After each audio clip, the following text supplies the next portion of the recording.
Again, I've got another juniper that has come for trimming. Usually anything with a red tag means it's a customer's tree. And I was going to get it done very quickly, but I said to myself, as always, I will only regret if I went ahead and did it and not film it. My YouTube fans will tell me off for doing it without recording this thing. So although it is very easy for me to just work away, I think you would love to see how this is done. Although I know that most of my YouTube videos are now repeated because I've done so many similar things, it's always good to see it done again. There's no such thing as boring, as someone pointed out to me, because I always say to myself, oh, how boring is this? You know, you've seen it done before, why do you want to see it again? So I'm sure you will like to see it again. So what did you see me do just now? I changed the angle of the tree straight away. The tree over a period of time has bent down so much, like old age is stooping, and you can't see the beauty of the line.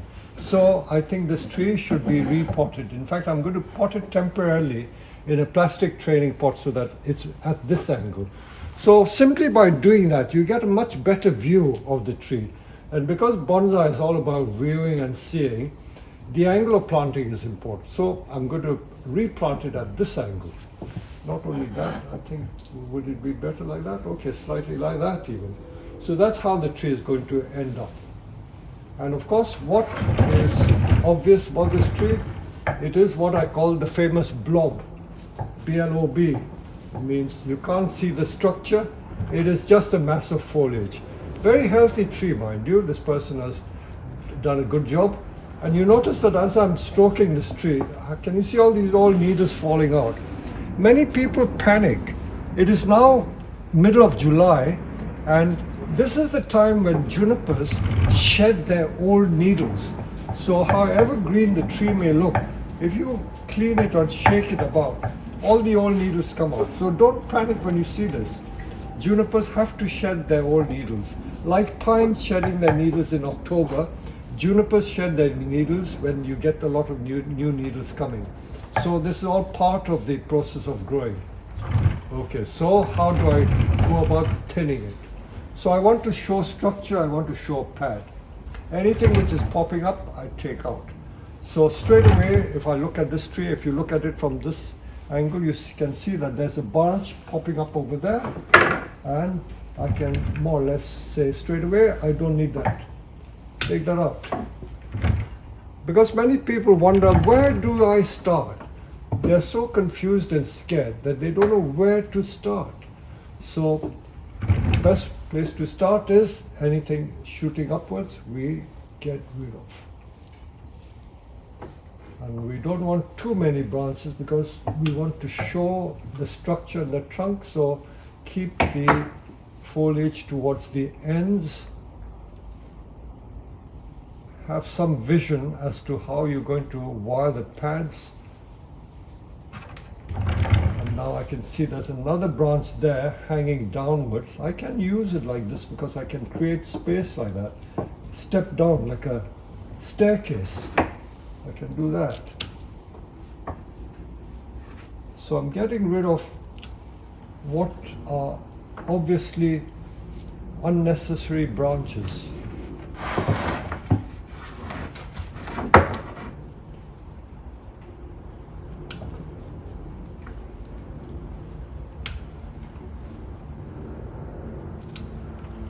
See, straight away I've created that space there.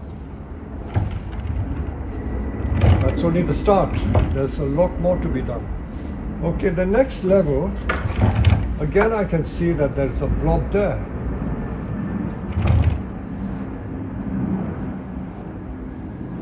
But I've got to be careful. If I remove this one, there'll be a big gap over there.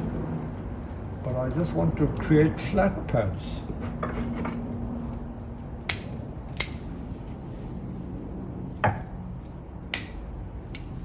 But the good thing about this tree is that it's healthy. Some people don't even manage to keep it healthy. Better this way than to be a sickly tree with no branches. So as we say, this activity is akin to going to the hairdressers to have your hair done.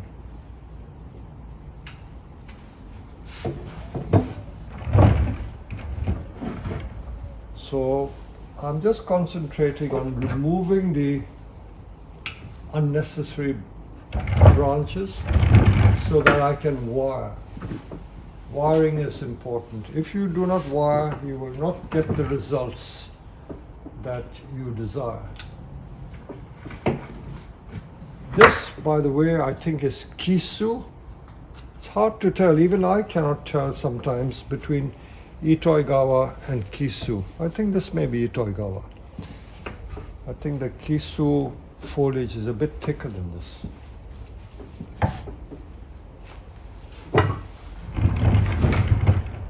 So by doing that, you can see how much I've removed. You can see some light getting in. So it is at this stage that I feel I now need to start doing some wiring.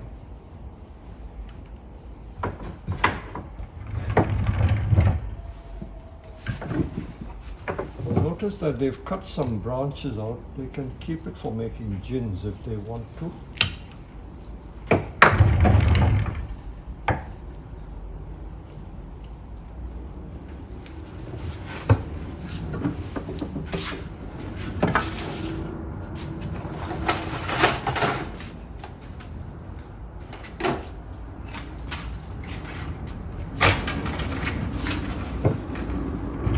I'm just going to clean the snags so I make the wiring process a bit easier.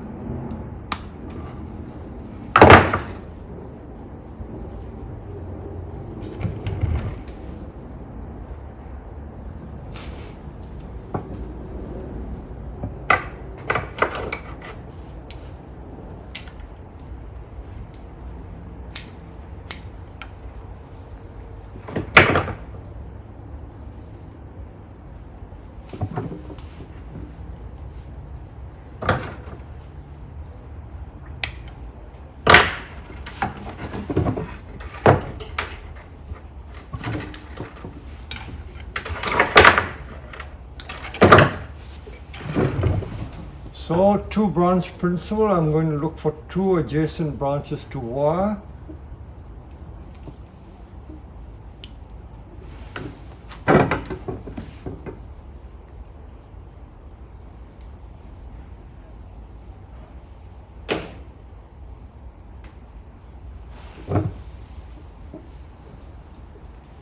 Mind you, I'm not going to change the shape in any radical fashion. I'm just using the existing structure to create more definition.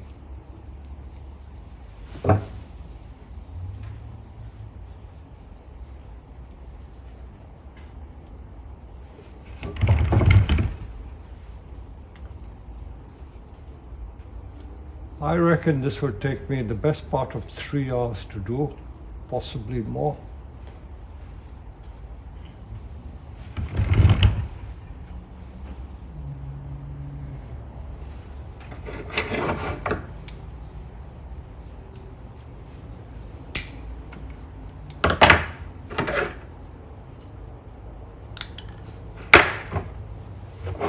I think the most daunting task for most people is knowing how much to cut and where to cut.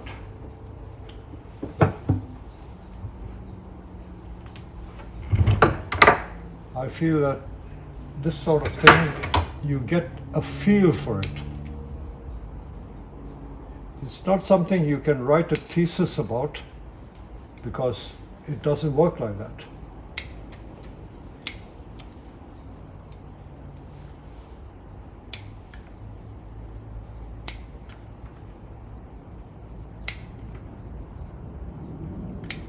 I think this is the difference between an art and a science.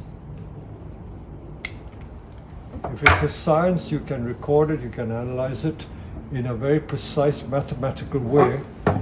But when it comes to doing artistic activities, you cannot really put it down to a magic formula, a set formula which you can follow.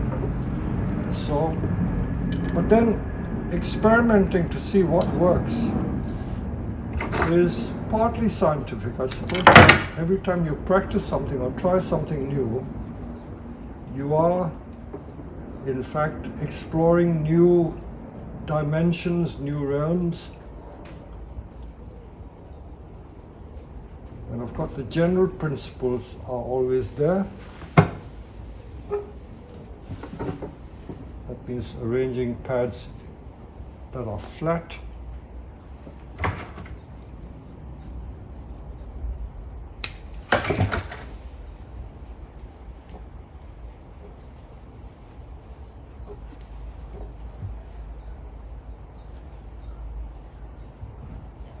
So that is one pad. Can you see how I've done that pad already? This is the flat pad. That has been wired just with 2 pieces of wire. These have not been wired. You see how dense and bushy it is. So I'm going to create all these into a form like this. See how much I've taken off already? There's a lot taken off. Now this pad, because the branch is stooping low like this, it's rather handy, and I can set about wiring this as well. The tips I'm going to take out. You see how these long elongated shoots come? This is how they grow, and as I've always pointed out before, never just cut across like that. You got to go into the wood and take it out like that. So that long branch I will take in there and take out that bit rather than shear across. These, by the way, are juniper berries. Like all plants, they produce fruit to propagate. So junipers do grow from berries, but they also grow equally well from cuttings.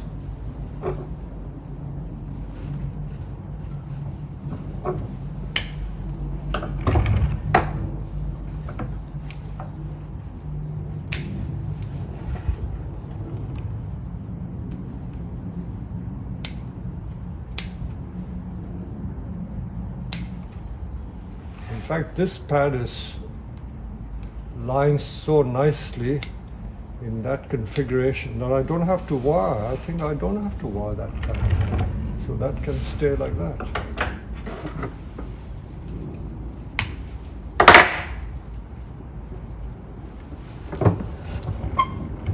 So all these branches are going to be wired.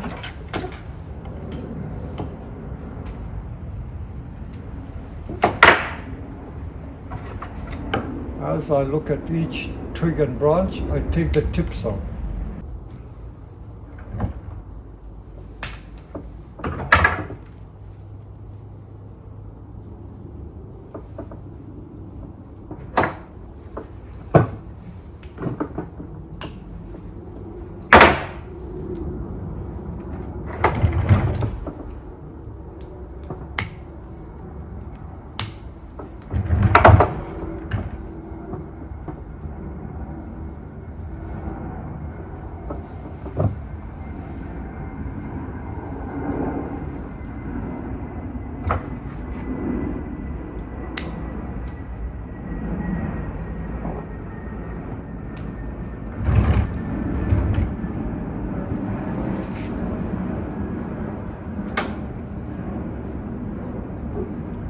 Notice that this owner has tried to do some wiring, but very ineffective wiring.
Don't be afraid of these bare branches like that. It will bud back, but at least it gives you the definition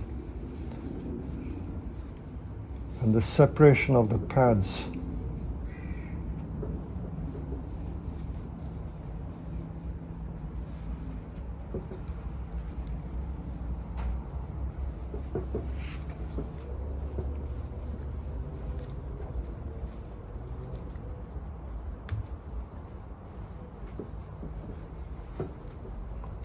I'm just going to do a few pads and then I'll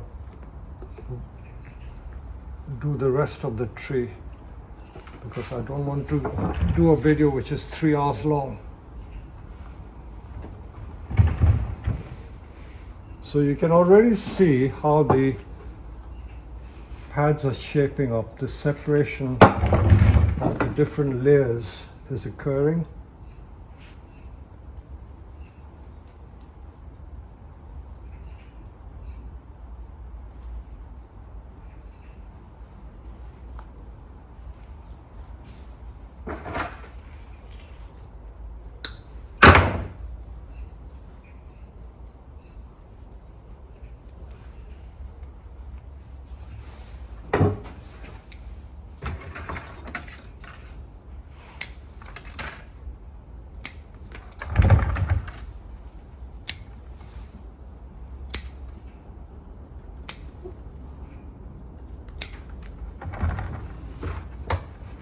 So you can see that these bottom branches have been separated, so you can see the structure.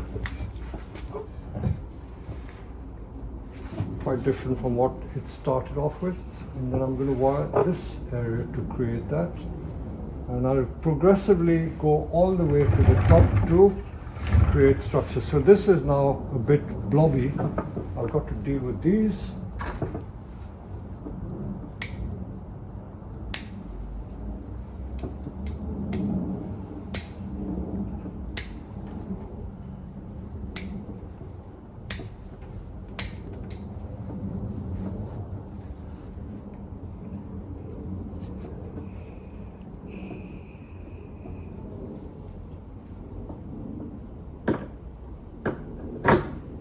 So I will continue now wiring it to create this sort of effect.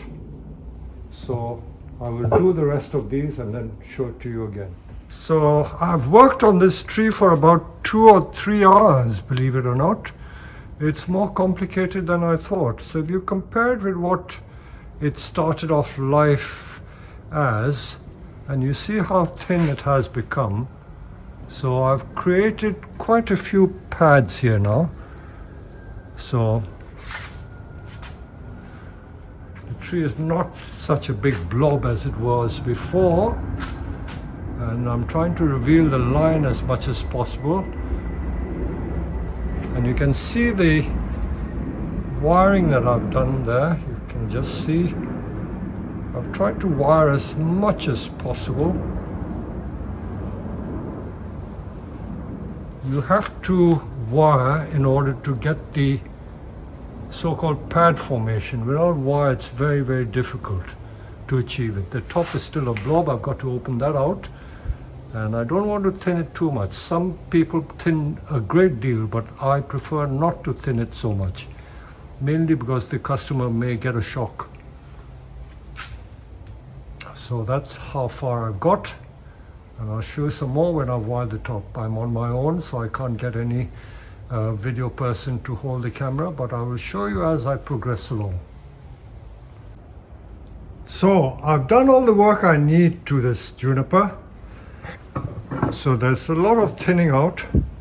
I reckon I've taken about at least 50% of the existing foliage and rewired it, reshaped it, created new pads, and we've got to wait for it to grow.